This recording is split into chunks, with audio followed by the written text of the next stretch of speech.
श्री राम जय राम जय जय राम।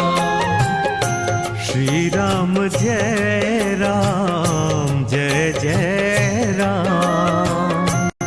श्री राम जय राम जय जय राम। श्री राम जय राम जय जय राम। श्री राम जय राम जय जय राम।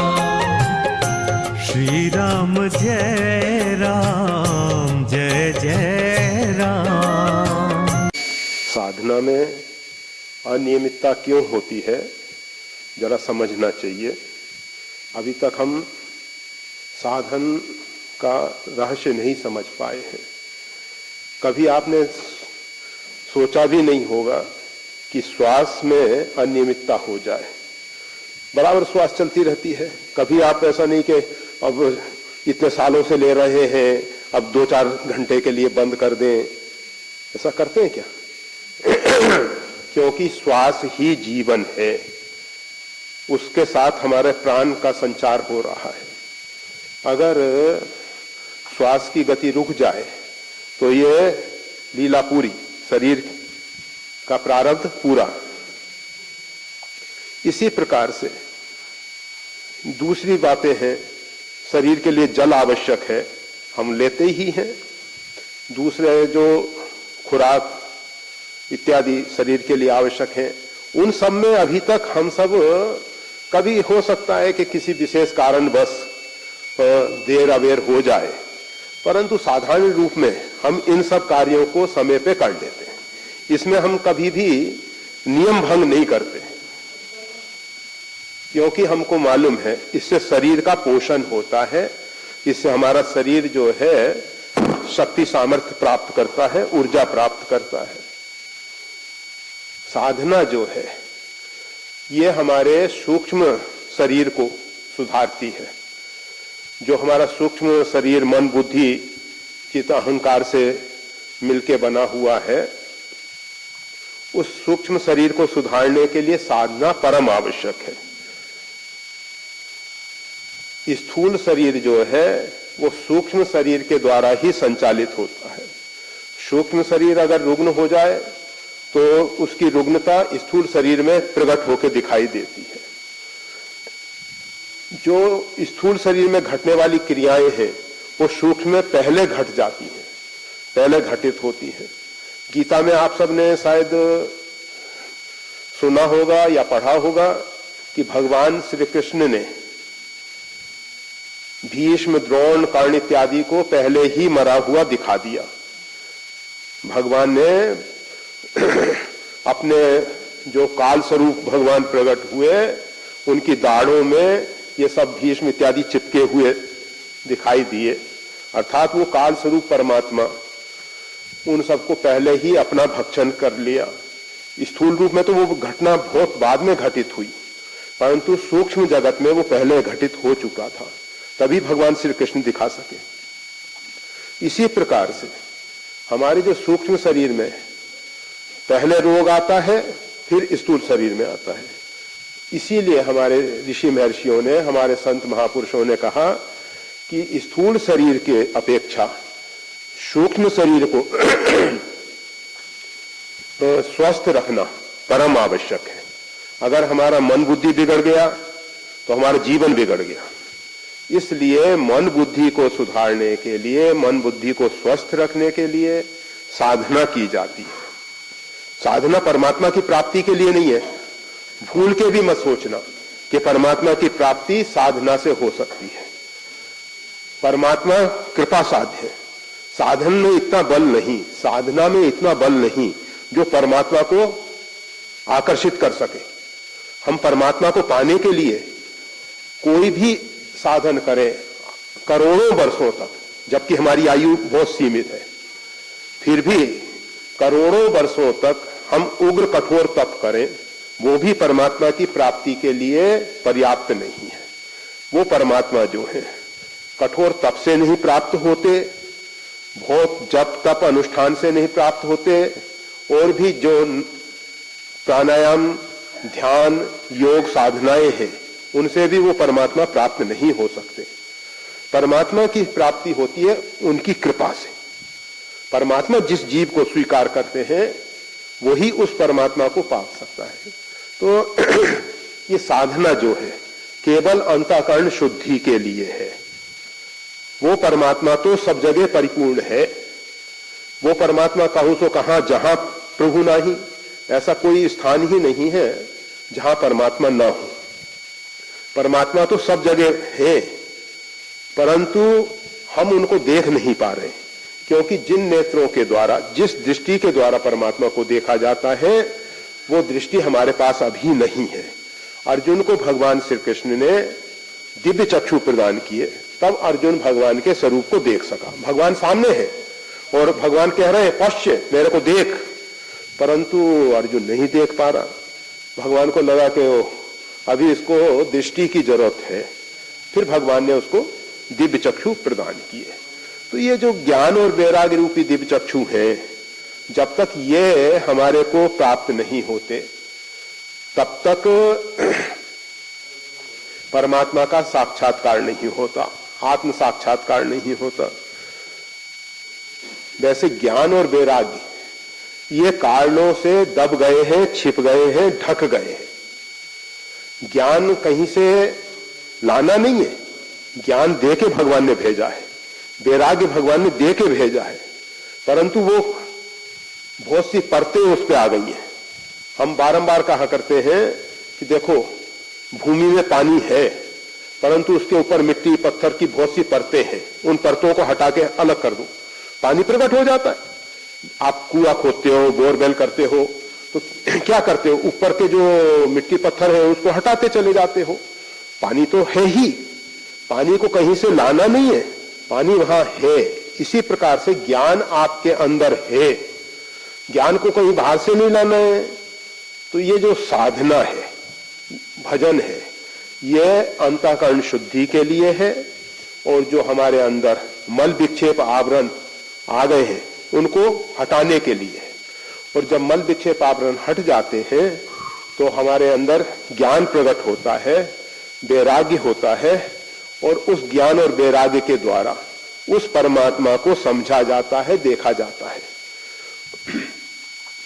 इसीलिए राम जी के लिए कहा गया वेदांत वेद्यम विभुम, परमात्मा जो है वेदांत के द्वारा जाने जाते हैं। वैसे तो वो विभु है, विभु अर्थात व्यापक, सब जगह है, परंतु बिना वेदांत के उस परमात्मा को नहीं देखा जा सकता।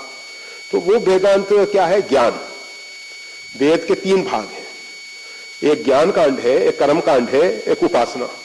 तो इसमें जो ज्ञान का भाग है उसको हम सब ने वेदांत के रूप में स्वीकार किया है। और वैसे भगवान वेद व्यास ने ब्रह्मसूत्र, जिसको उत्तर मीमांसा कहते हैं, उत्तर मीमांसा के ऋषि भगवान वेद व्यास हैं, पूर्व मीमांसा के ऋषि जयमुनि हैं, उनके द्वारा कर्म कांड इत्यादि, और भगवान वेद व्यास के द्वारा वेदांत में प्रकट किया गया।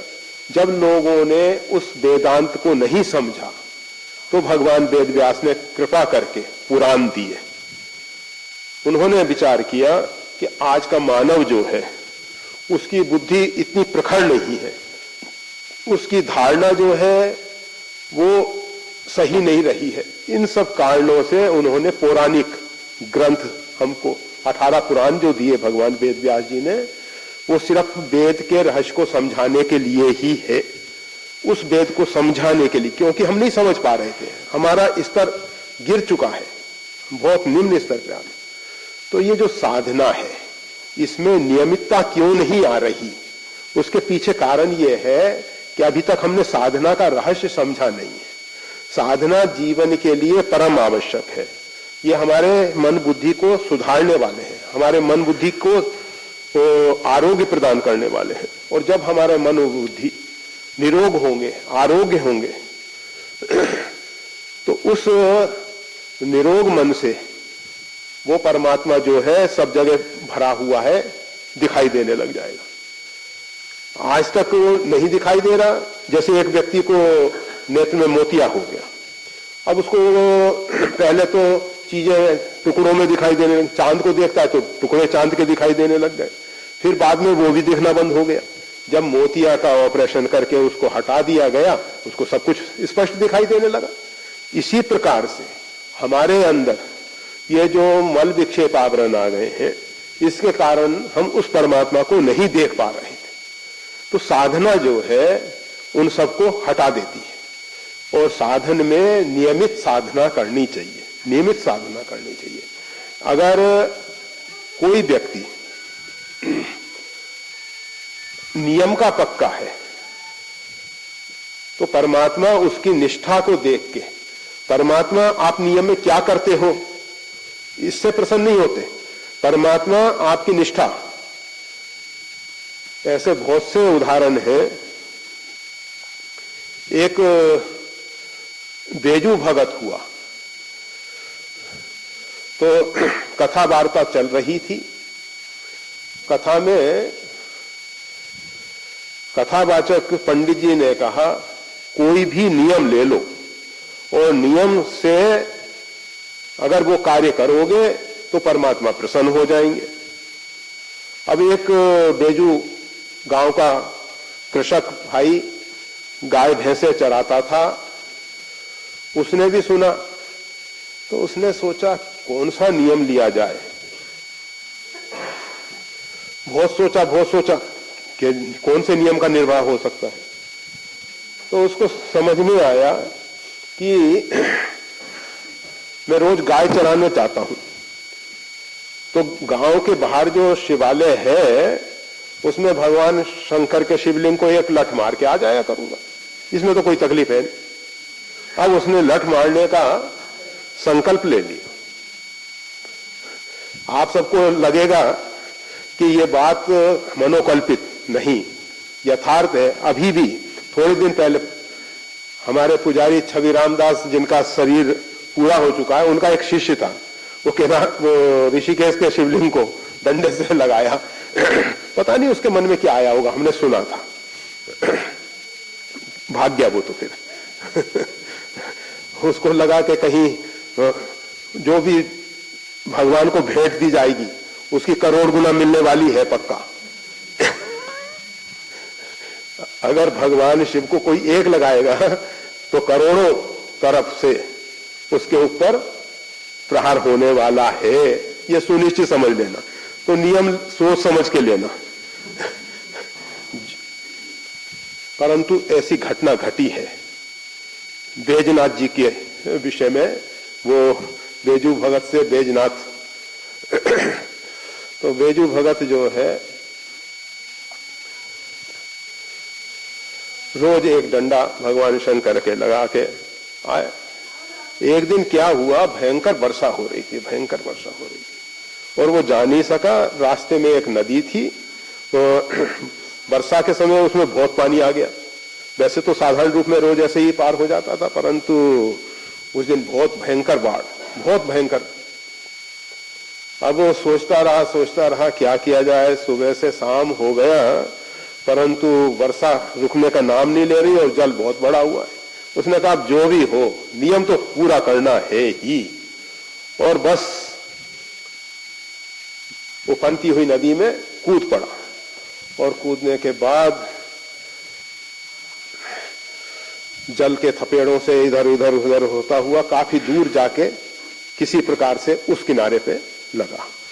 फिर लगने के बाद वहां जहां शिवालय था वहां पहुंचा और अपना नियम पूरा किया। भगवान शंकर प्रकट हो। भगवान ऐसी निष्ठा, नियम के प्रति निष्ठा है।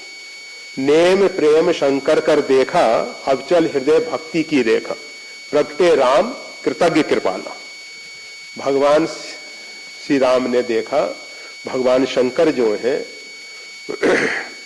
उनका नियम जो है और प्रेम जो है अनुपम है।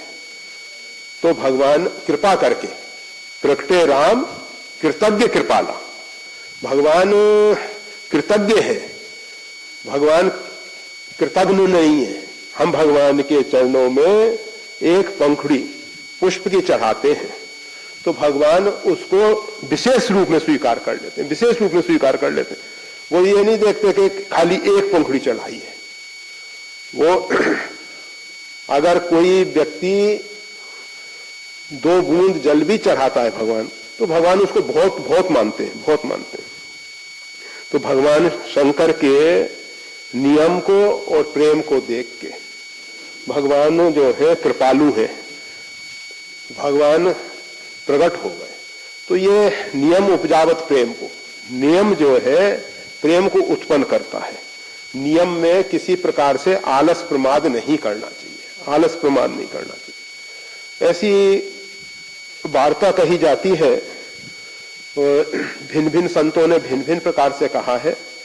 प्रहलाद जो है नित्य प्रति नियम करते थे और एक दिन प्रहलाद नियम नहीं किए और नियम नहीं करने से अब राजकाज संभालना पड़ता था। जब वो राजगद्दी पे बैठ चुके थे उस समय की बात है। तो राजकाज में व्यस्तता के कारण एक दिन नियम भंग हुआ और उसी दिन कहा जाता है कि कुछ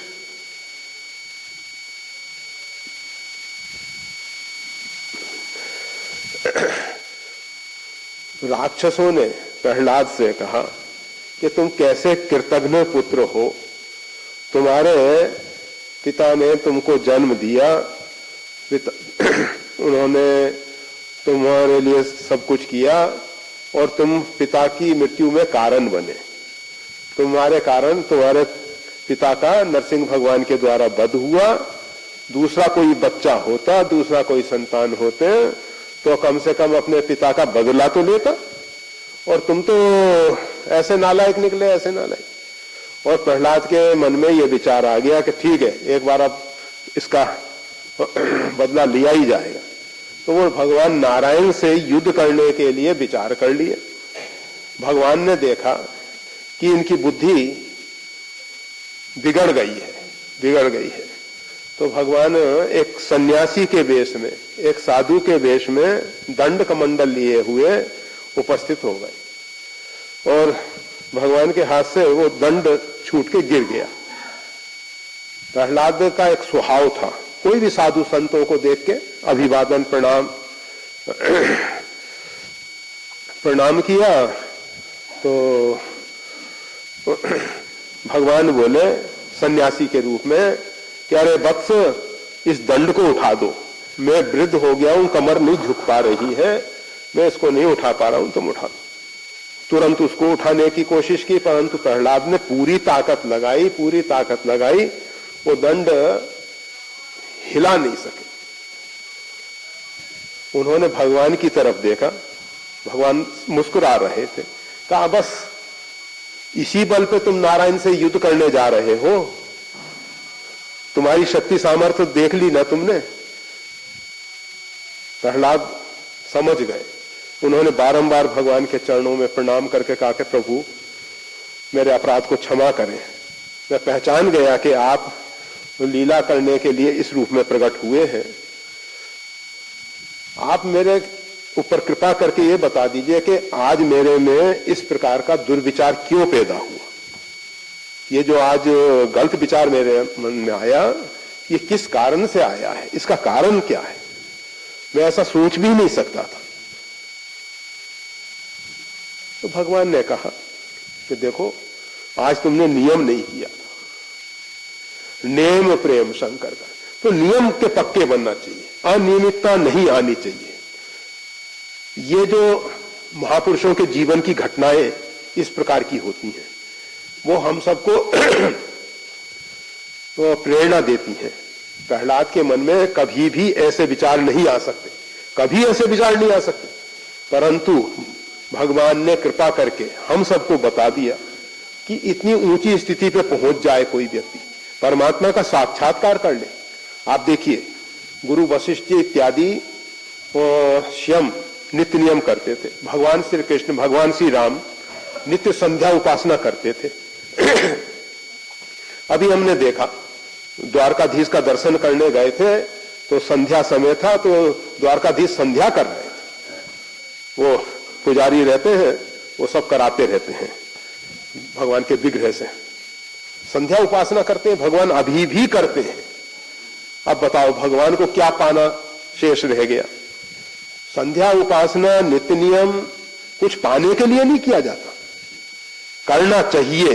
जिस प्रकार से भोजन करना आवश्यक है, जिस प्रकार से श्वास आवश्यक है, जिस प्रकार से जल आवश्यक है, इसी प्रकार से अपना जो नित्य नियम है, जो साधना उपासना है, वो आवश्यक है। तो हम कितनी ही ऊंची स्थिति में पहुंच जाएं, फिर भी करना चाहिए। जब भगवान स्वयं करते हैं तो हम सब पामर जीव, तुच्छ जीव सोचे कि नहीं नहीं अब हमको जरूरत नहीं रही। ये बहुत से लोग दलील देते हैं कि भाई ये हमेशा क्या वही वर्णाक्षर पढ़ते रहेंगे। वो समझते हैं कि साधना, भजन साधन जो है ये प्रारंभिक कक्षा का कार्य है। नहीं, ये प्रारंभ से लेके अंतिम तक, जिस प्रकार हमने पहले ही उदाहरण में श्वास की बात की, जब तक श्वास है तब तक नियम चले। एक बार भोजन छूटे छूट जाए, एक बार जल छूटे छूट जाए, परंतु जब तक श्वास है तब तक नियम करना चाहिए। उसमें किसी भी प्रकार से आलस प्रमाद नहीं होना चाहिए। और अगर किसी कारण विशेष से, कारण विशेष में मतलब संसार के कार्य कोई विशेष कार्य नहीं माने जाते हैं। परमात्मा के लिए संसार के सब कार्य छोड़े जा सकते हैं। भजिए राम सब काम भी आए, सभी कार्यों को छोड़ के भजन कर लेना चाहिए। ऐसा नीति कहती है कि 100 कार्य छोड़ के स्नान इत्यादि कर लेने चाहिए, 1000 कार्य छोड़ के भोजन कर लेना चाहिए, और सब कार्य छोड़ के भजन कर लेना चाहिए। भजन के लिए सब कार्य छोड़ देना चाहिए। फिर भी कभी ऐसी कोई पारिवारिक समस्या आ गई परिवार में, जैसे घर के किसी प्रधान व्यक्ति का, माता पिता का या किसी का भी शरीर का प्रारब्ध पूरा हो गया और हमको उसकी अंत्येष्टि इत्यादि, हम कहें नहीं हम तो नियम करेंगे इस समय, वो ठीक नहीं। उस समय आपके लिए छूट है कि पहले उनकी अंत्येष्टि इत्यादि। तो इस प्रकार से कभी कभी हो सकता है, परंतु इसका अर्थ ये नहीं है कि सुबह की जगह शाम को भी ना करें। नियम करना चाहिए। कभी ऐसी परिस्थितियां बन जाए तो उनके कारण विलंब हो सकता है, और एक नियम ले लेना चाहिए, बिना नियम किए, बिना साधन भजन किए भोजन नहीं करेंगे बस। और सब तो भोजन के प्रति आप सबका लगाव अच्छा है, तो भोजन जल्दी आप छोड़ोगे नहीं। भोजन में मतलब ऐसा नहीं कि फलाहार कर लेंगे,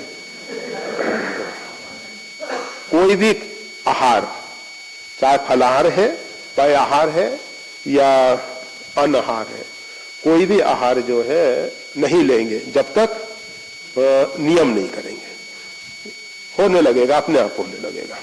और नियम नहीं करेंगे तो हम अपनी स्थिति से गिर जाएंगे, और मन का कोई भरोसा नहीं, कोई भरोसा नहीं कब ये धोखा दे देगा। मन जो है बहुत धोखेबाज है।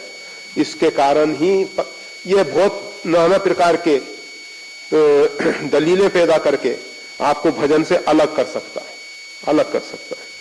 तो इसलिए तो इसकी बात नहीं माननी है। हमें अपने शास्त्रों की, संत महापुरुषों की, अपने गुरु पीर की, इनकी बात माननी है। हमको तो मन की बात नहीं माननी। मन तो पता नहीं क्या क्या कहेगा। अगर हम मन की कहीं पे चलने लग जाएं तो निश्चित है कि हमारा पतन होगा ही।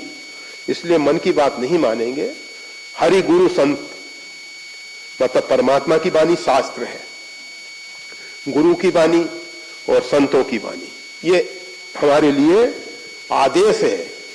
तो उसका पालन करना ही चाहिए, पालन करना ही चाहिए। उसमें किसी प्रकार से तो अन्य विचार नहीं करना चाहिए।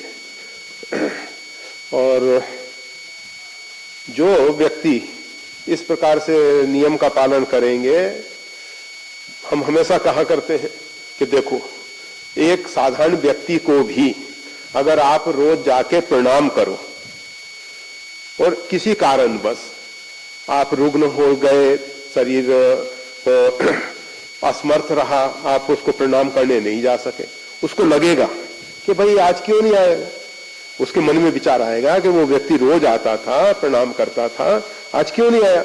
जब उसको मालूम पड़ेगा कि बीमार है, कुछ है, तो वो तुरंत सोचेगा, उसके पास जितनी शक्ति सामर्थ्य होगी वो हमारे रोग को दूर करने के लिए कोशिश करेगा। तो जो सर्व सामर्थ्यशाली परमात्मा है, उसको जब रोज हम नियम पूर्वक वंदन करेंगे, उसके चरणों में बैठेंगे, उपासना मतलब नजदीक बैठना, हम जब उसकी नित्य आराधना उपासना करेंगे तो निश्चित है कि परमात्मा को हमेशा ख्याल रहेगा हमारे विषय में। और जब कभी हमारे ऊपर कोई संकट आएगा, कोई भय आएगा, कोई भी समस्या आएगी, तो परमात्मा अपनी पूरी शक्ति और सामर्थ्य से उसको दूर करने की कोशिश, और परमात्मा के सामने कोई भी बड़े से बड़ी शक्ति जो है वो टकरा नहीं सकती है। तो जब परमात्मा कोशिश करेंगे तो हमारे ऊपर कोई भी संकट भय इत्यादि नहीं आने वाला है। फिर भी प्रारब्ध के द्वारा शरीर के भोग जो है वो तो भोगने ही पड़ते हैं, वो भोगने ही पड़ते हैं। उसके विषय में भगवान कहते हैं कि साधना उपासना करता है इसलिए अंदर से समझ रहेगी, और भोग भोगते हुए भी हम परेशान नहीं होंगे। एक व्यक्ति तो जैसे कोई शारीरिक रोग हो गया, तो उसका चिंतन जो है वो इस प्रकार का होगा जिसके कारण वो अपने आप में परेशान हो जाएगा। और भगवान के जो भजन साधन करने वाले भक्त हैं, उनके ऊपर रोग संकट भय जो भी आएगा प्रारब्ध के अनुसार, वैसे तो भगवत कृपा से दूर हो जाने वाला, परंतु अगर कोई आता भी है तो उसको अंदर से समझ बनी रहेगी, और अंदर से समझ बनी रहने से उसको भोगते हुए भी वो परेशान नहीं होगा, अपने आप में परेशान नहीं होगा। श्री राम।